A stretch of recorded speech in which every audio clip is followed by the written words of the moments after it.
guys! So, mag-waste na poison ka. Siya una. Okay. Good! Ay, ko naman dito. Hindi! Di ba?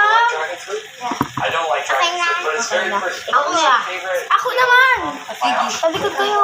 No cheating ah. She makes like a really, really long cucumber. It's a good video. Look how many colors we already have. If you want to cut Ay, kaya naman. Ikaw na. I will pull off the Oy, section very and good. start cutting them. Her dad is saying that she comes Uy, home. putat ko kayo ah. Her mom will Ito. come there. Good. And how old are you?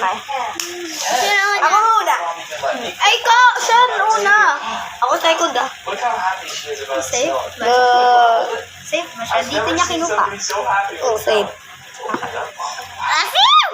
Safe. Ako na. Smells good, right? So melon, in my Safe. opinion, is probably Good. the best fruit in Japan. The melon tastes different than anything you've ever had. Go na. It's sweet, it's beautiful in color, but it's also very, very expensive and very special. I will cut this. Last few fruits, we're going to do a little bit of each, and then we Safe, have some safe. mint. Just put a little bit of mint, and then to finish everything, Para alam here's ko how to ah. we do sauce. Okay, so take some orange, Go. some lime, Safe.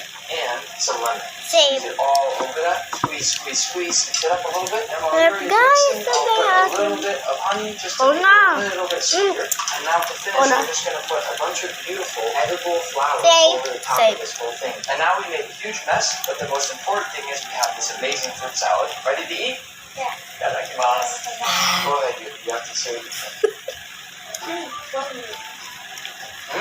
It's very fresh. Every bite that you can take here is Uy, ang bagal. One. art is actually Poison! Hindi ka naman ginagawa to. Poison ko yun. flashing. Ito? Ito poison ko to. Ito ang kinuha mo. Sabi ko, ay sinas kay kukuha eh. Ikaw yung kumuha eh. Inaayos ko. Wala na, poison ka na. Ano ka?